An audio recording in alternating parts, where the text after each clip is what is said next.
Good evening. How about we get into our reading?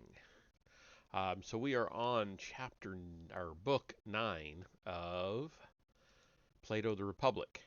This one's a little bit shorter, not a ton, but a little bit shorter, so we can get through it a little bit quicker tonight. Um, Actually, hold on. I'm going to put us back on the start screen for a second. I'll be right back. Sorry.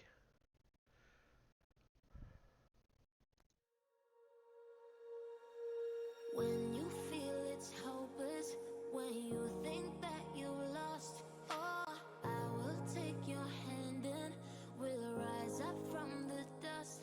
Oh, here we go, go, go, let us heal and grow. You won't be alone, we're unstoppable. Don't be afraid to show what we're going for. This is what we know. Here we come back to life, we're still breathing.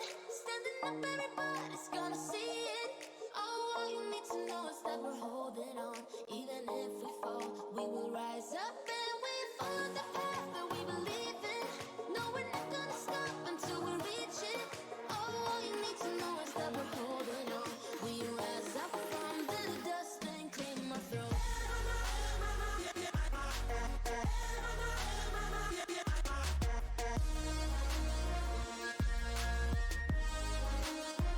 Now we can get on to it. Thank you. Technical difficulties sometimes. All right, so we are on page 571. This is book 9. Yeah, 9. So there are 10 total, so we've got one more reading after tonight. This is Socrates and Adeimantus. I believe that hasn't changed since the last book. Last of all comes the tyrannical man, about whom we have once more to ask, how is he formed out of the democratical, and how does he live in happiness or in misery? Yes, he said, he is the only one remaining. There is, however, I said, a previous question which remains unanswered. What question? I do not think that we have adequately determined the nature and number of the appetites, and until this is accomplished, the inquiry will always be confused. Well, he said, it is not too late to supply the omission. Very true, I said, and observe the point which I want to understand. Certain of the unnecessary pleasures and appetites I conceive to be unlawful. Every one appears to have them, but in some persons they are controlled by the laws and by reason, and the better desires prevail over them. Either they are wholly banished, or they become few and weak, while in the case of others they are stronger, and there are more of them. Which appetites do you mean? I mean those which are awake when the reasoning and human and ruling power is asleep. Then the wild beast within us, gorged with meat or drink, starts up, and having shaken off sleep, goes forth to satisfy his desires, and there is no conceivable folly or crime, not excepting incest or any other unnatural union or parricide, or the eating of forbidden food, which at such a time when he has parted company with all shame and sense, a man may not be ready to commit. Most true, he said. Page 572. But when a man's pulse is healthy and temperate, and when before going to sleep he has awakened his rational powers and fed them on noble thoughts and inquiries, collecting himself in in meditation, after having first indulged his appetites neither too much nor too little, but just enough to lay them to sleep, and prevent them and their enjoyments and pains from interfering with the higher principle, which he leaves in the solitude of pure abstraction, free to contemplate and aspire to the knowledge of the unknown, whether in past, present, or future, when again he has allayed the passionate element. If he has a quarrel against any one, I say, when after pacifying the two irrational principles, he rouses up the third, which is reason, before he takes his rest, then, as you know, he attains truth most nearly and is least likely to be the sport of fantastic and lawless visions. I quite agree. In saying this, I have been running into a digression. But the point which I desire to note is that in all of us, even in good men, there is a lawless wild beast nature which peers out in sleep. Pray consider whether I am right and you agree with me.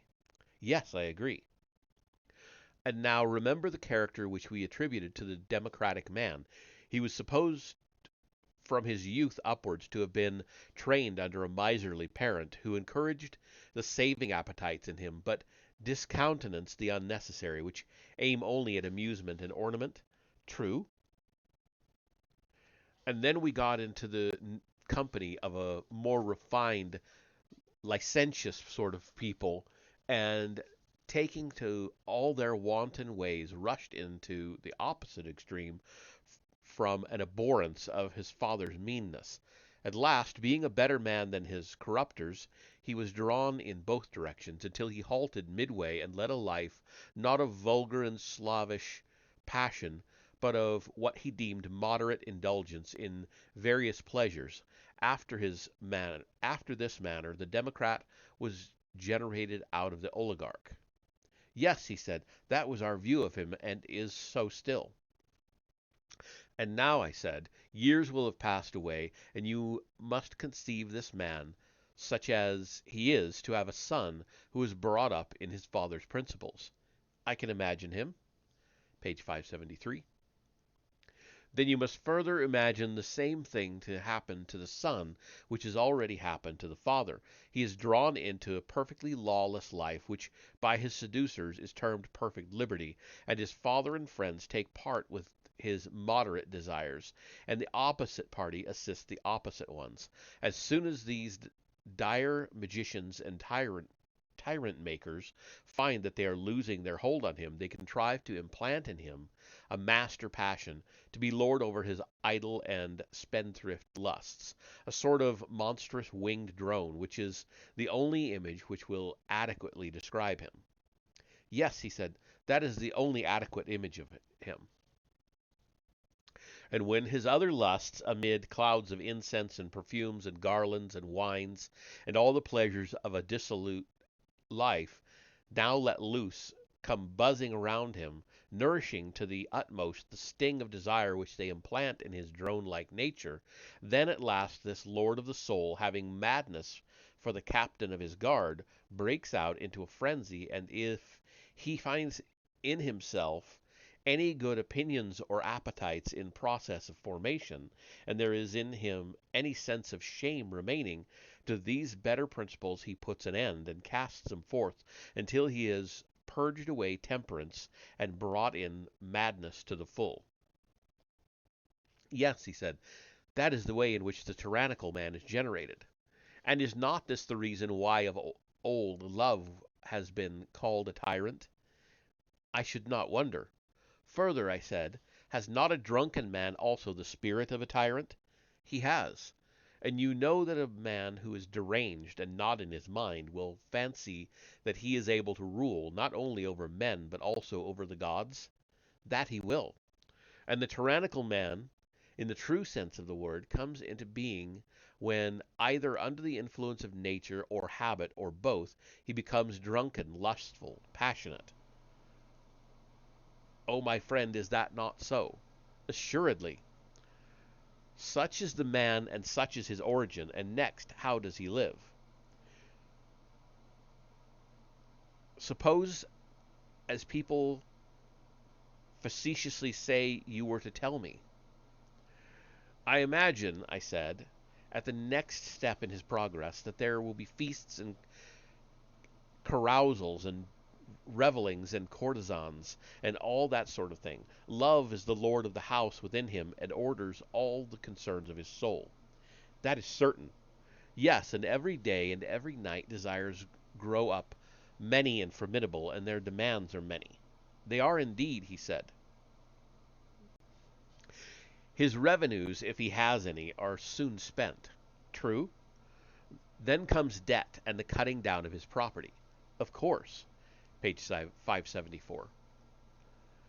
When he has nothing left, must not his desires, crowded in the nest like young ravens, be crying aloud for food, and he, goaded on by them, and especially by Love himself, who is in a manner the captain of them, is in a frenzy, and would fain discover whom he can defraud or despoil of his property, in order that he may gratify them? Yes, this is sure to be the case. He must have money, no matter how, if he is to escape horrid pains and pangs. He must. And as in himself there was a succession of pleasures, and the new got the better of the old, and took away their rights, so he being young will claim to have more than his father and his mother, and if he has spent his own share of the property, he will take a slice of theirs. No doubt he will. And if he is father, and if his parents will not give way, then he will try first of all to cheat and deceive them. Very true. And if he fails, then he will use force and plunder them. Yes, probably. And if the old man and woman fight for their own, what then, my friend? Will the creature feel any compunction at tyrannizing over them? Nay, he said, I should not feel at all comfortable about his parents. But, O heavens, Adeimantus, on account of some new-fangled love of a harlot who is anything but a necessary connection, can you believe that he would strike the mother who is his ancient friend and necessary to his very existence, and would place her under the authority of the other, when she is brought under the same roof with her, or that, under like circumstances, he would do the same to his withered old father, first and most indispensably of friends, for the sake of some newly found blooming youth who is the reverse of indispensable? Yes, indeed, he said, I believe that he would. Truly, then, I said, a tyrannical son is a blessing to his father and mother. He is indeed, he replied. What? I'm a little lost on that. Page 575.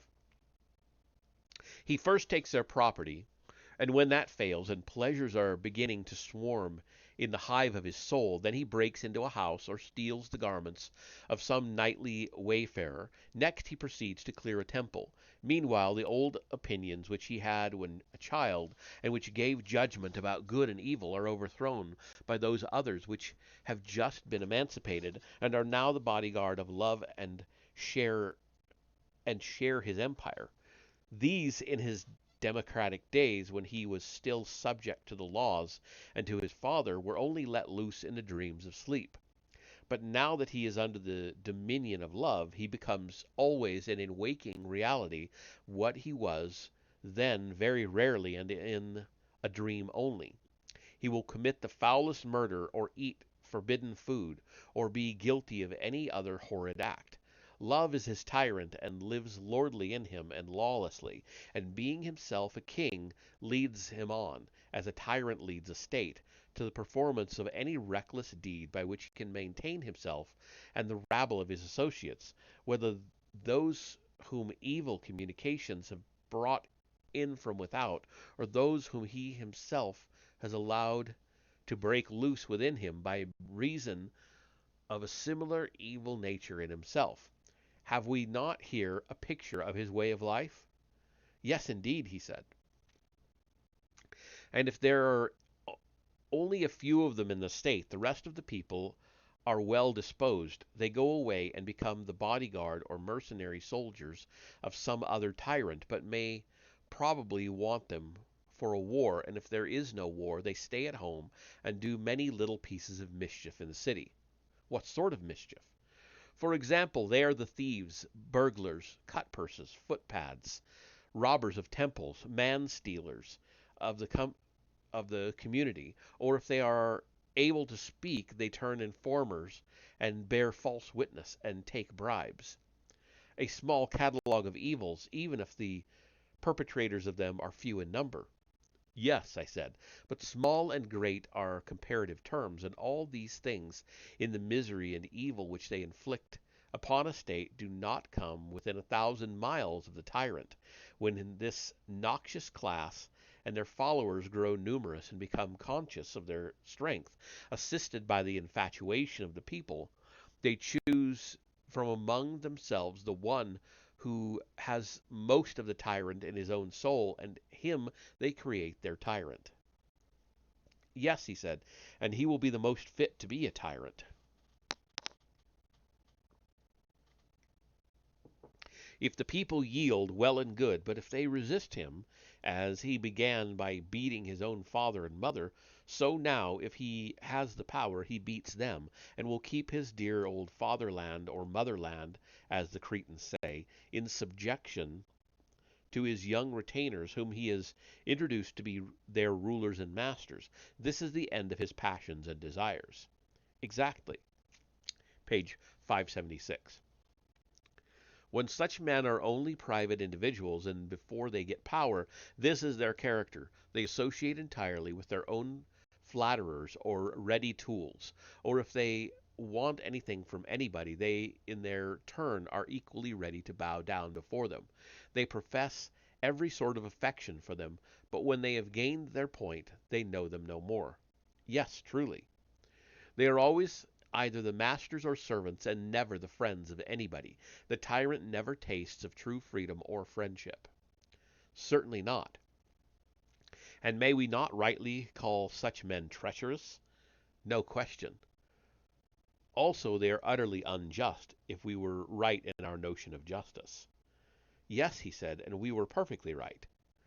Let us then sum up in a word, I said, the character of the worst man. He is the waking reality of what we dreamed. Most true. And this is he whom being by nature most of a tyrant bears rule, and the longer he lives, the more of a tyrant he becomes. That is certain, said Glaucon, taking his turn to answer. And now we switch to Socrates and Glaucon. And actually, Glaucon jumped in a minute ago, and I missed that. But he wasn't talking.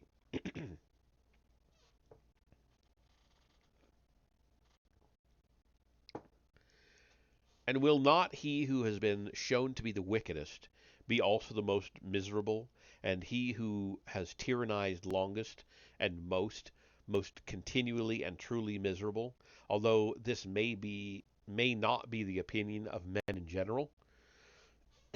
Yes, he said, inevitably. And must not the tyrannical man be like the tyrannical state, and the democratical man like the democratical state, and the same of the others? Certainly. And as state is to state in virtue and happiness, so is man in relation to man. To be sure. Then comparing our original city, which was under a king, and the city which is under a tyrant, how do they stand as to virtue? They are opposite extremes, he said, for one is the very best and the other is the very worst. There can be no mistake, I said, as to which is which, and therefore I will at once inquire whether you would arrive at a similar decision about their relative happiness and misery. And here we must not allow ourselves to be panic-stricken at the apparition of the tyrant, who is only a unit and may perhaps have a few retainers about him, but let us go as we ought into every corner of the city and look all about, and then we will give our opinion. A fair invitation, he replied, and I see, as everyone must, that a tyranny is the wretchedest form of government, and the rule of a king the happiest. Page 577. And in estimation, the men too, may I not fairly make a little request that I should have a judge whose mind can enter into and see through human nature? He must not be like a child who looks at the outside and is dazzled at the pompous aspect which the tyrannical nature assumes to be to sorry, which the tyrannical nature assumes to the beholder, but let him be one who has a clear insight. May I suppose that the judgment is given in the hearing of us all by one who is able to judge, and has dwelt in the same place with him, and been present in his daily life, and known him in his family relations, where he may be seen stripped of his tragedy attire, and again in the hour of public danger, he shall tell us about the happiness and misery of the tyrant when compared with other men? That again, he said, is a very fair proposal. Shall I assume that we ourselves are able and experienced judges, and have before now met with such a person? We shall then have someone who will answer our inquiries. By all means. Let me ask, you may stumble in here for some reason. Let me ask you not to forget the parallel of the individual and the state. Bearing this in mind and glancing in turn from one to the other of them, will you tell me their respective conditions? What do you mean? He asked. Beginning with the state, I replied, would you say that a city which is governed by a tyrant is free or enslaved? No city, he said, can be more completely enslaved. And yet, as you see, there are free men as well as masters in such a state. Yes, he said, I see that there are a few, but the people, speaking generally, and the best of them, are miserably degraded and enslaved. Then if a man is like the state, I said, must not the same rule prevail? His soul is full of meanness and vulgarity. The best elements in him are enslaved, and there is a small ruling part which is also the worst and maddest. Inevitably. And would you say that the soul of such a one is the soul of a free man or of a slave? He has the soul of a slave, in my opinion. And the state, which is enslaved under a tyrant, is utterly incapable of acting voluntarily? Utterly incapable. And also the soul which is under a tyrant, I am speaking of the soul taken as a whole, is least capable of doing what she desires. There is a gadfly which goads her, and she is full of trouble and remorse? Certainly. And is the city which is under a tyrant rich or poor? Poor, page 578. And the tyrannical soul must be always poor and insatiable? Ooh, excuse me. True. And must not a state and such a man be always full of fear? Yes, indeed. And is there any state in which you will find more of lamentation and sorrow and groaning and pain? Certainly not. And is there any man in whom you will find more of this sort of misery than in the tyrannical man who is in a fury of passions and desires? Impossible. Reflecting upon these and similar evils, you held the tyrannical state to be the most miserable of states? And I was right, he said. Certainly, I said. And when you see the same evils in the tyrannical man, what do you say of him? I say that he is by far the most miserable of all men. There, I said, I think that you are beginning to go wrong. What do you mean? I do not think that he has as yet reached the ultimate extreme of misery. Then who is more miserable? One of whom I am about to speak. Who is that? He who is of a tyrannical nature, and instead of leading a private life, has been cursed with the further misfortune of being a public tyrant. From what has been said, I gathered that you were right. Yes, I replied, but in this high argument you should be a little more certain, and should not conjecture only, for of all questions this respecting good and evil is the greatest. Very true, he said. Let me then offer you an illustration which may, I think, throw a light upon this subject. What is your illustration?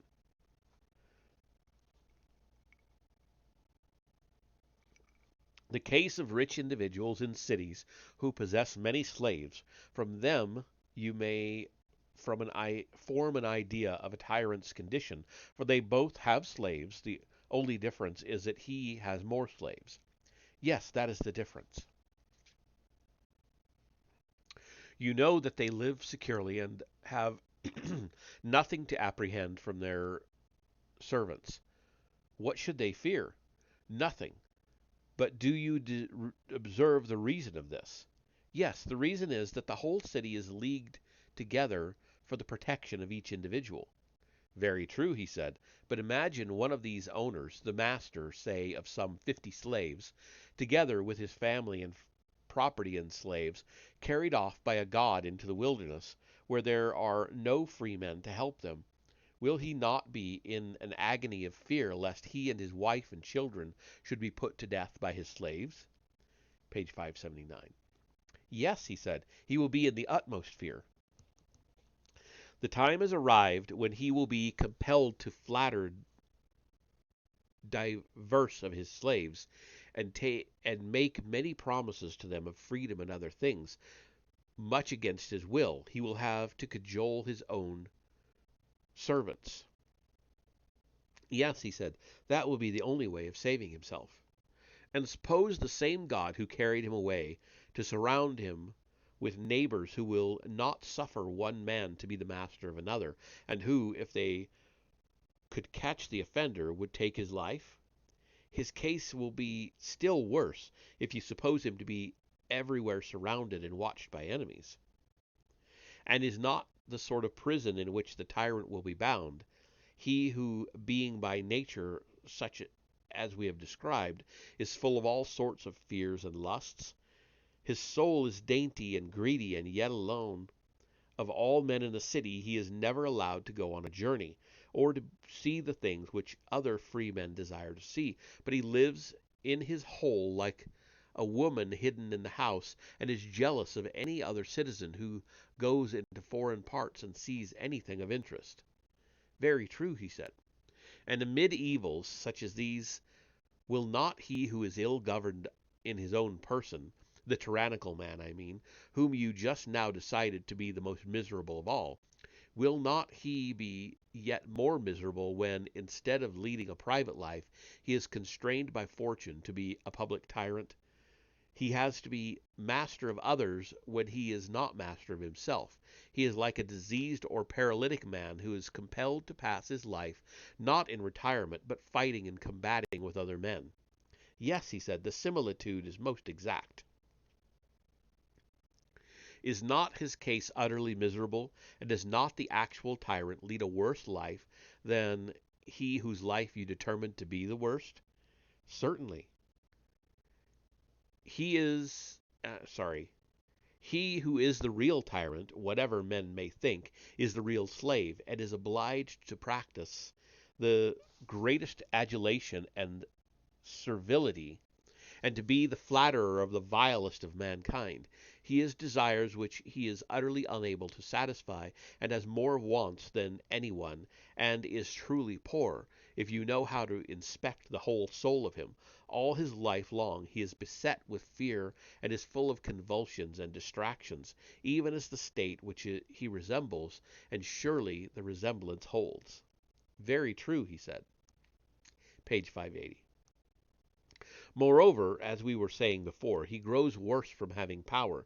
He becomes and is of necessity more jealous, more faithless, more unjust, more friendless, more impious than he was at first. He is the purveyor and cherisher of every sort of vice, and the consequence is that he is supremely miserable, and that he makes everybody else as miserable as himself. No, no man of any sense will dispute your words. Come then, I said, as the general umpire in theatrical contests proclaims the result, do you also decide who, in your opinion, is first in the scale of happiness, and who second, and in what order the others follow? There are 5 of them in all. They are the royal, timocratical, oligarchical, democratical, tyrannical. The decision will be easily given, he replied. They shall be choruses coming on the stage, and I must judge them in the order in which they enter by the criterion of virtue and vice, happiness and misery. Need we hire a herald, or shall I announce that the son of Ariston, the best, has decided that the best and justest is also the happiest, and that this is he who is the most royal man and king over himself, and that the worst and most unjust man is also the most miserable, and that this is he who, being the greatest tyrant of himself, is also the greatest tyrant of his state? Make the proclamation yourself, he said. And shall I add, whether seen or unseen by gods and men? Let the words be added. Then this, I said, will be our first proof, and there is another which may also have some weight. What is that?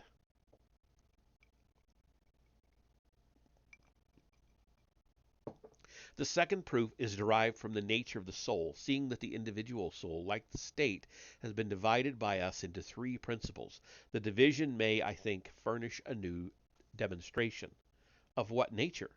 It seems to me that these three principles, three pleasures, correspond, also three desires and governing powers. What do you mean? He said.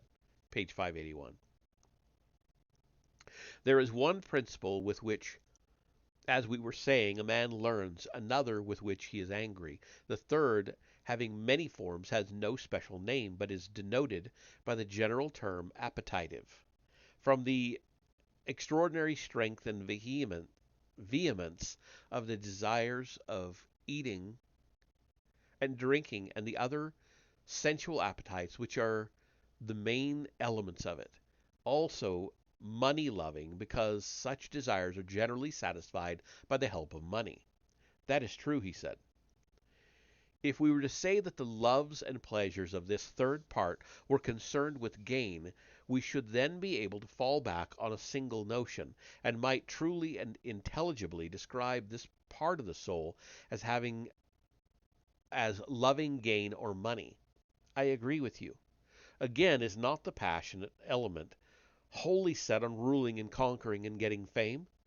True. Suppose we call it the contentious or ambitious. Would the term be suitable? Extremely suitable. On the other hand, every one sees that the principle of knowledge is wholly directed to the truth, and cares less than either of the others for gain or fame. Far less. Lover of wisdom, lover of knowledge, are titles which we may fitly apply to that part of the soul? Certainly. One principle prevails in the souls of one class of men, another in others, as may happen. Yes.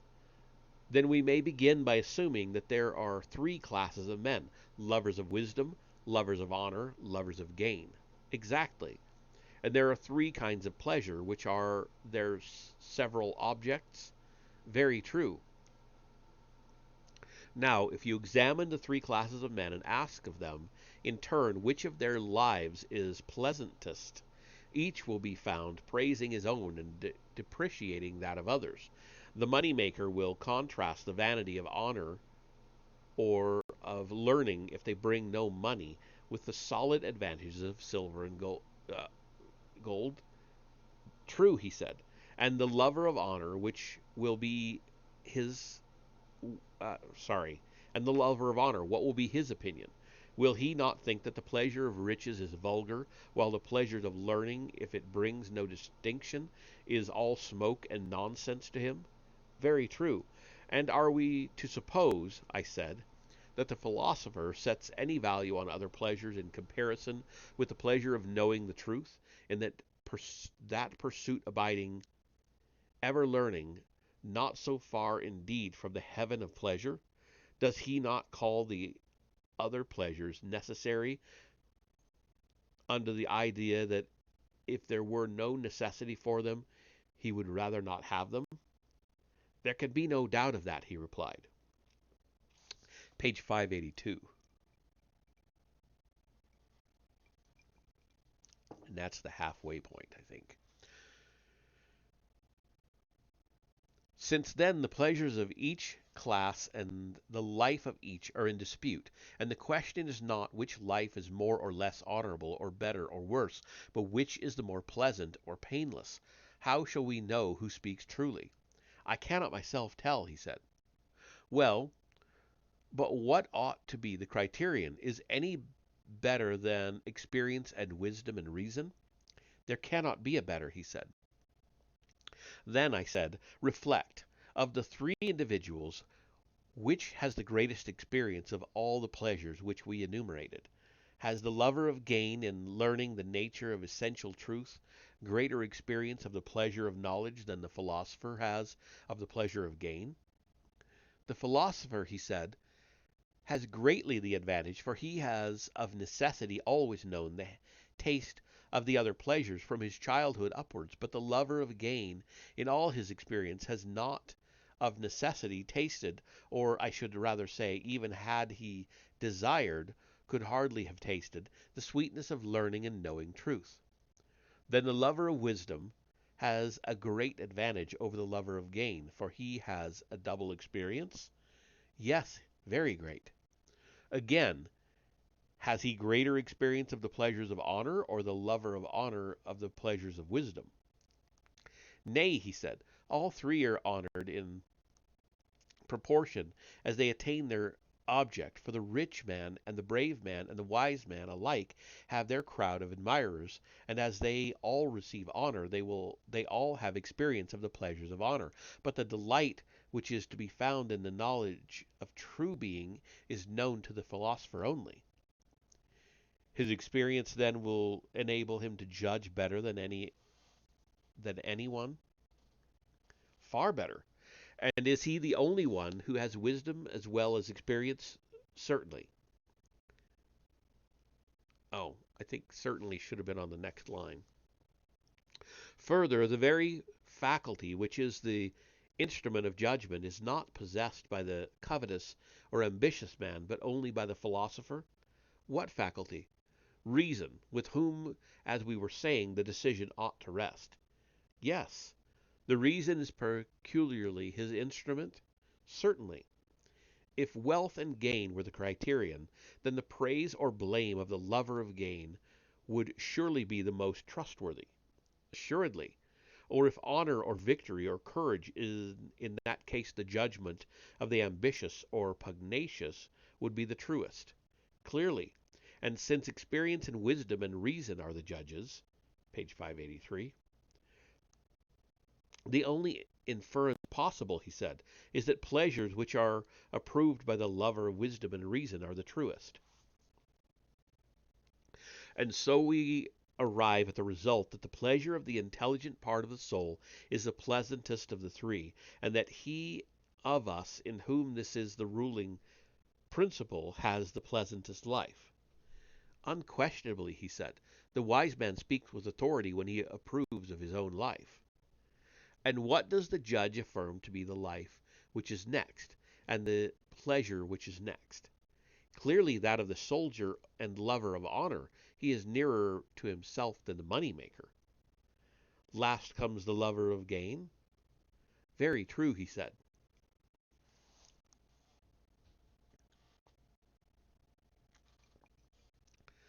Twice in succession, then, has the just man overthrown the unjust in this conflict, and now comes the third trial, which is dedicated to Olympian Zeus, the Savior. A sage whispers in my ear that no pleasure except that of the wise is quite true and pure. All others are a shadow only, and surely this will prove the greatest and most decisive of falls. Yes, the greatest, but will you explain yourself? I will work out the subject, and you shall answer my questions. Proceed.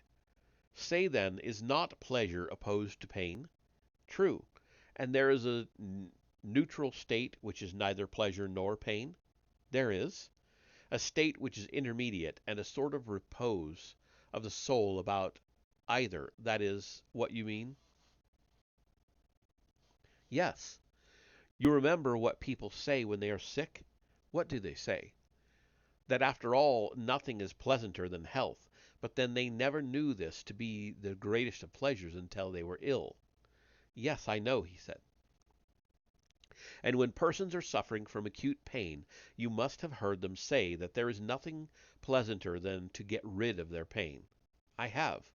And there are many other cases of suffering in which the mere rest and cessation of pain, and not any positive enjoyment, is extolled by them as the greatest pleasure. Yes, he said, at the time they are pleased and well content to be at rest. Again, when pleasure ceases, the sort of rest or cessation will be painful. That sort of. Doubtless, he said. Then the intermediate state of rest will be pleasure and will also be pain? So it would seem. But can that which is neither become both? I should say not. And both pleasure and pain are motions of the soul, are they not? Yes. Page 584. And that which is neither must, uh, I'm sorry, but that which is neither was just now shown to be rest and not motion, and in a mean between them. Yes. How then can we be right in supposing that the absence of pain is pleasure, or that the absence of pleasure is pain? Impossible. This, then, is an appearance only and not a reality. That is to say, the rest is pleasure at the moment, and in comparison of that of what is painful, and painful in comparison of what is pleasant. But all these representations, when tried by the test of true pleasure, are not real, but a sort of imposition. That is the inference. Look at the other class of pleasures, which have no antecedent pains, and you will no longer suppose, as you perhaps may at present, that pleasure is only the cessation of pain, or pain of pleasure. What are they, he said, and where shall I find them?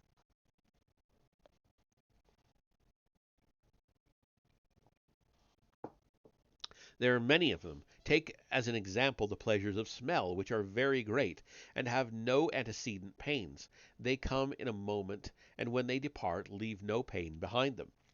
Most true, he said. Let us not, then, be induced to believe that pure pleasure is the cessation of pain, or pain of pleasure. No.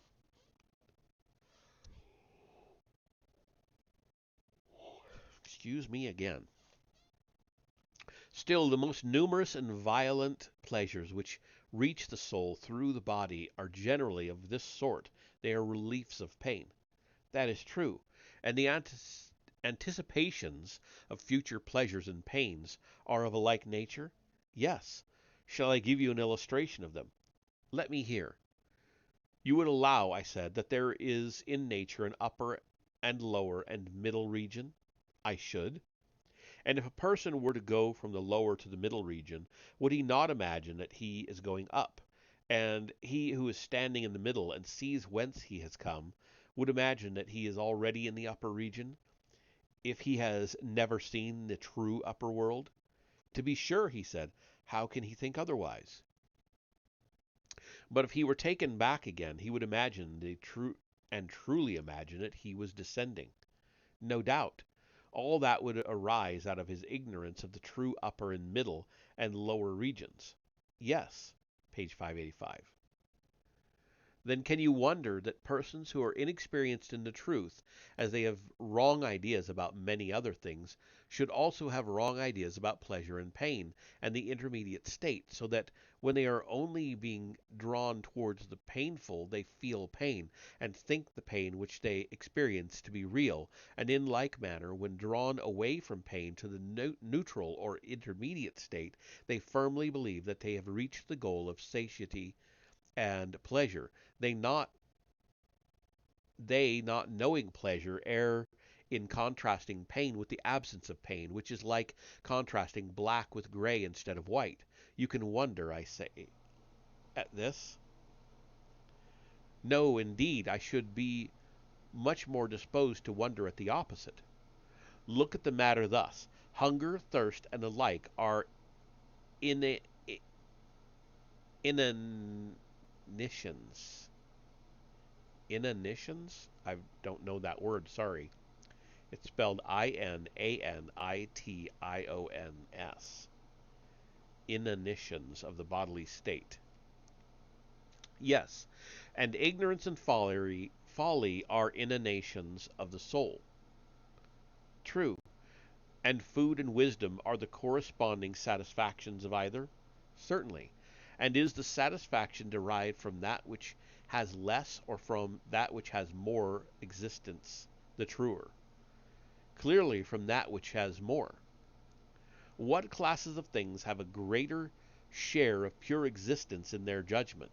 Those of which food and drink and condiments and all kinds of sustenance are examples, or the class which contains true opinion and knowledge and mind and all the different kinds of virtue? But the question in this way. put the question in this way: which has a more pure being, that which is concerned with the invariable, the immortal, and the true, and is of such a nature and is found in such natures, or that which is concerned with and found in the variable and mortal and is itself variable and mortal? Far purer, he replied, is the being of that which is concerned with the invariable.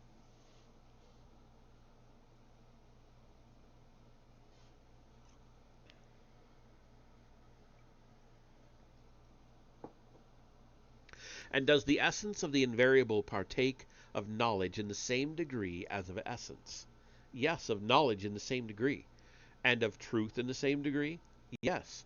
And conversely, that which has less of truth will also have less of essence? Necessarily. Then in general, those kinds of things which are in the service of the body have less of truth and essence than those which are in the service of the soul? Far less. And has not the body itself less of truth and essence than the soul? Yes. What is filled with more real existence and actually has a more real existence is more really filled than that which is filled with less real existence and is less real? Of course. And if there is a pleasure in being filled with that which is according to nature, that which is more really filled with more real being will more really and truly enjoy true pleasure, whereas that which participates in less real being will be less truly and surely satisfied and will participate in an illusory and less real pleasure? Unquestionably. Those then who know not wisdom and virtue, and are always busy with gluttony and sensuality, go down and up again as far as the mean, and in this region they move at random throughout life, but they never pass into the true upper world. Thither they neither look, nor do they ever find their way, neither are they truly filled with true being, nor do they taste of pure and abiding pleasure. Like cattle, with their eyes always looking down, and their heads stooping to the earth, that is, to the dining table, they fatten and feed and breed, and in this excessive love of these delights they kick and butt at one another with horns and hoofs, which are made of iron, and they kill one another by reason of their insatiable lust, for they fill themselves with that which is not substantial, and the part of themselves which they fill is also unsubstantial and incontinent. Verily, Socrates, said Glaucon, you describe the life of the many like an oracle. Their pleasures are mixed with pains. How can they be otherwise? For they are mere shadows and pictures of the true, and are colored by contrast, which exaggerates both light and shade, and so they implant in the minds of fools insane desires of themselves, and they are fought about as Stesichorus says that the Greeks fought about the shadow of Helen at Troy in ignorance of the truth. Something of that sort must inevitably happen.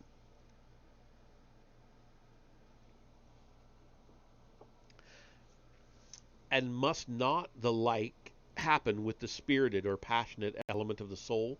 Will not the passionate man who carries his passion into action be in the like case, whether he is envious and ambitious, or violent and contentious, or angry and discontented?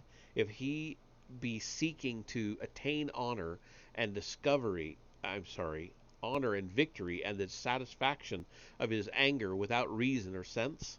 Yes, he said, the same will happen with the spirited element also. Then may we not confidently assert that the lovers of money and honor, when they seek their pleasures under the guidance and in the company of reason and knowledge, and pursue after and win the pleasures which wisdom shows them, will also have the truest pleasures in the highest degree which is attainable to them, inasmuch as they follow truth, and they will have the pleasures which are natural to them, if that which is best for each one is also most natural to him. Page 587. Yes, certainly, the best is the most natural. And when the whole soul follows the philosophical principle and there is no division, and several parts are just and do each of them their own business, and enjoy severally the best and truest pleasures of which they are capable? Exactly. But when either of the two other principles prevail, it fails in attaining its own pleasure, and compels the rest to pursue after a pleasure which is a shadow only, and which is not their own? True. And the greater the interval which separates them from philosophy and reason, the more strange and elusive will be the pleasure? Yes. And is not that farthest from reason which is at the greatest distance from law and order? Clearly. And the lustful and tyrannical desires are, as we saw, at the greatest distance? Yes. And the royal and orderly desires are nearest? Yes. Then the tyrant will live at the greatest distance from true or natural pleasure, and the king at the least? Certainly. And if so, the tyrant will live most unpleasantly, and the king most pleasantly. Inevitably. Would you know the measure of the interval which separates them? Will you tell me? There appear to be three pleasures, one genuine and two spurious. Now, the transgression of the tyrant reaches a point beyond the spurious. He has run away from the region of law and reason and taken up his abode with certain slave pleasures which are his satellites, and the measure of his inferiority can only be expressed in a figure. How do you mean? I assume, I said, that the tyrant is in the third place from the oligarch. The democrat was in the middle. Yes. And if there is truth in what has preceded, he will be wedded to an image of pleasure which is thrice removed as to truth from the pleasure of the oligarch. He will. And the oligarch is third from the royal, since we count as one royal and aristocratical. Yes, he is third. Then the tyrant is removed from true pleasure by the space of a number which is 3 times 3. Manifestly. The shadow then of tyrannical pleasure determined by the number of length will be a plane figure. Certainly. And if you raise the power and make the plane a solid, there is no difficulty in seeing how vast is the interval by which the tyrant is parted from the king. Yes, the arithmetician will easily do the sum. Or if some person begins at the other end and measures the interval by which the king is parted from the tyrant in truth of pleasure, he will find him when the multiplication is complete, living 729 times more pleasantly, and the tyrant more painfully by this same interval. Page 588.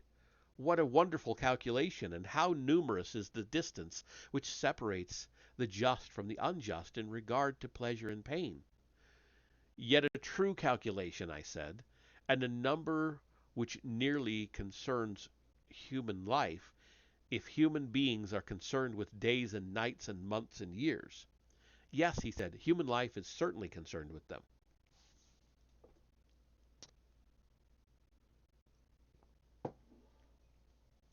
Then if the good and just man be thus superior in pleasure to the evil and unjust, his superiority will be infinitely greater in propriety of life and in beauty and virtue.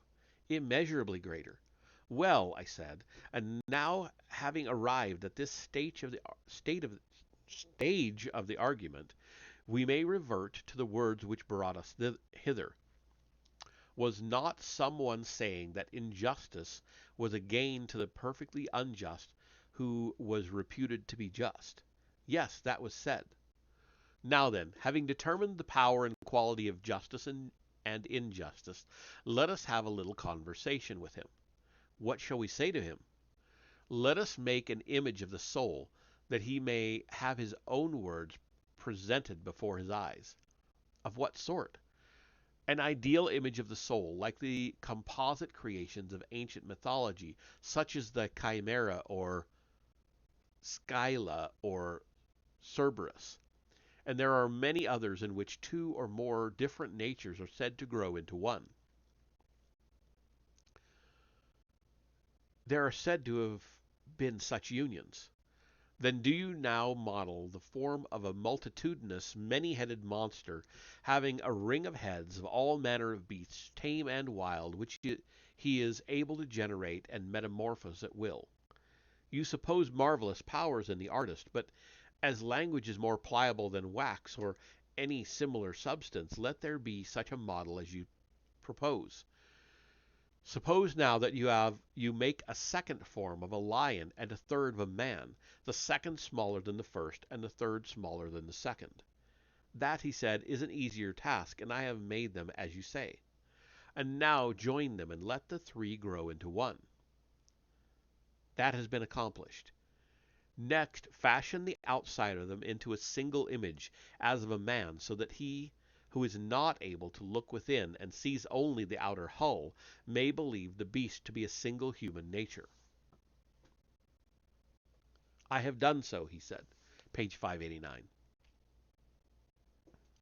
And now to him who maintains that it is profitable for the human creature to be unjust, and unprofitable to be just, let us reply that if he be right, it is profitable for this creature to feast the multitudinous monster, and strengthen the lion and the lion-like qualities, but to starve and weaken the man, who is consequently liable to be dragged about at the mercy of either of the other two, and he is not to attempt to familiarize or harmonize them with one another.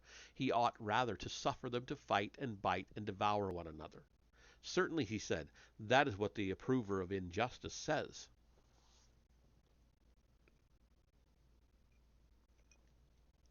To him the supporter of justice makes answer that he should ever so speak and act as to give the man within him some way or other the most complete mastery over the entire human creature. He should watch over the many-headed monster like a good husbandman, fostering and cultivating the gentle qualities, and preventing the wild ones from growing. He should be making the lion heart his ally, and in common care of them all should be uniting the several parts with one another and with himself. Yes, he said, that is quite what the maintainer of justice will say. And so, from every point of view, whether of pleasure, honor, or advantage, the approver of justice is right and speaks the truth, and the disapprover is wrong and false and ignorant. Yes, from every point of view. Come now, and let us gently reason with the unjust, who is not intentionally in error. Sweet sir, we will say to him, what think you of things esteemed noble and ignoble? Is not the noble that which subjects the beast to the man, or rather to the god in man, and the ignoble that which subjects the man to the beast? He can hardly avoid saying yes. Can he now? Not if he has any regard for my opinion. Page 590.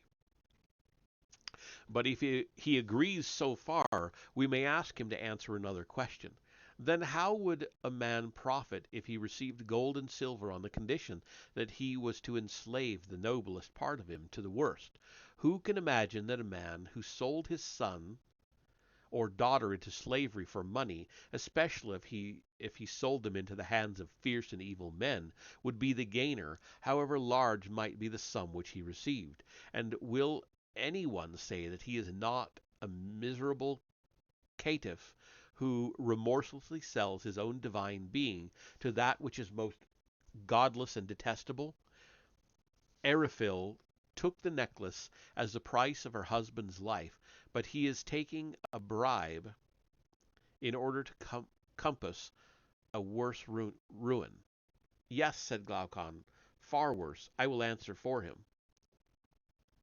Has not the intemperate been censured of old, because in him the huge multiform monster is allowed to be too much at large? Clearly, and men are blamed for pride and bad temper when the lion and serpent element in them disproportionately grows and gains strength? Yes, and luxury and softness are blamed because they relax and weaken this same creature and make a coward of him? Very true. And is not a man reproached by flattery and meanness who subordinates the spirited animal to the unruly monster, and for the sake of money, of which he can never have enough, habituates him in the days of his youth to be trampled in the mire, and from being a lion to become a monkey? True, he said. And why are mean employments and manual arts a reproach? Only because they imply a natural weakness of the higher principle. The individual is under the control is unable to control the creatures within him, but has to court them, and his great study is how to flatter them. Such appears to be the reason.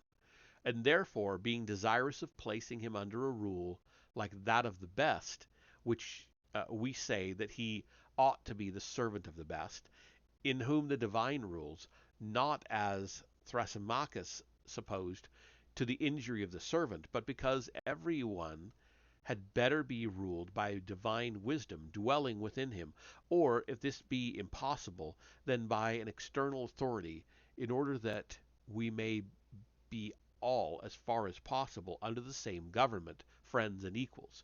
True, he said, page 591. And this is clearly seen to be the intention of the law, which is the ally of the whole city, and is seen also in the authority which we exercise over children, and the refusal to let them be free until we have established in them a principle analogous to the constitution of a state, and by the cultivation of this higher element have set up in their hearts a guardian and ruler like our own, and when this is done they may go their ways. Yes, he said, the purpose of the law is manifest.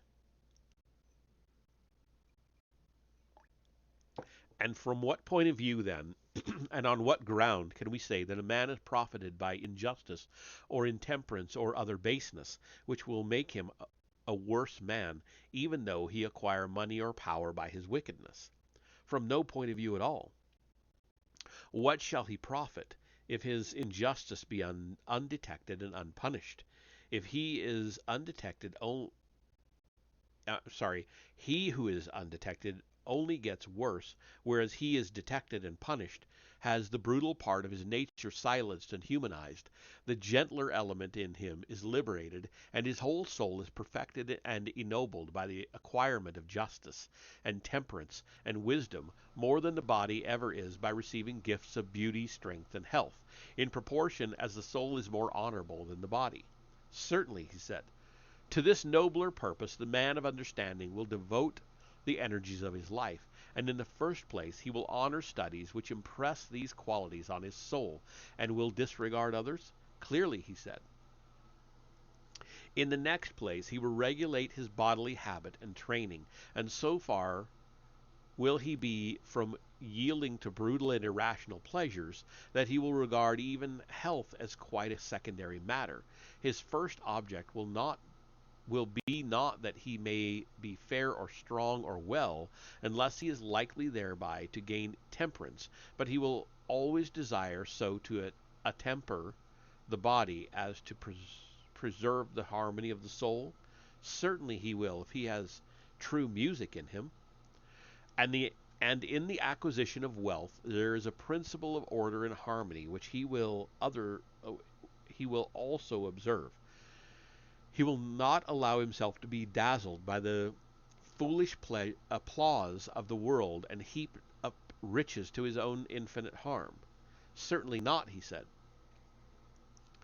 He will look at the city which is within him and take heed that no disorder occur in it, such as might arise either from superfluity or from want, and upon this principle he will regulate his property and gain or spend according to his means. Very true. And for the same reason he will gladly accept and enjoy such honors as he deems likely to make him a better man, but those, whether private or public, which are likely to disorder his life, he will avoid. Page 592. Then if that is his motive, he will not be a statesman. By the dog of Egypt he will. In the city which is his own he certainly will, though in the land of his birth perhaps not, unless he have a divine call. I understand. You mean that he will be a ruler in the city of which we are the founders, and which exists in idea only, for I do not believe that there is such an one anywhere on earth. In heaven, I replied, there is laid up a pattern of it, methinks, which he who desires may behold, and beholding may set his own house in order.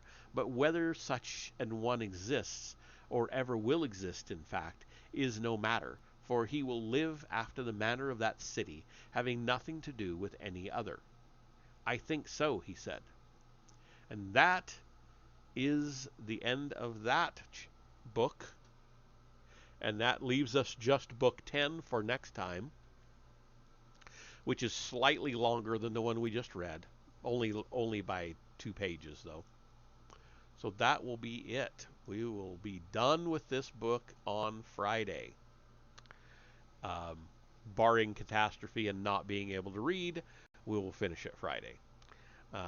So, let's see. I feel like maybe going ahead and rating somebody, so if you'll bear with me for just a minute, we'll go on over to Mr. Blitzer.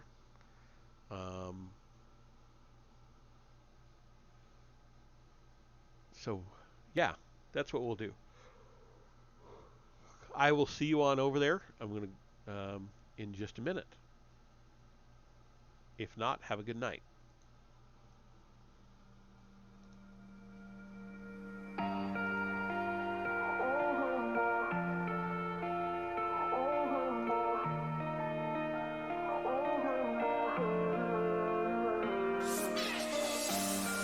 Feeling shattered skies, watching teary blue eyes,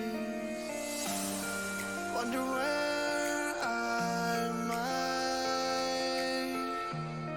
find some peace of mind. Not lights like I've had, but more sophisticated.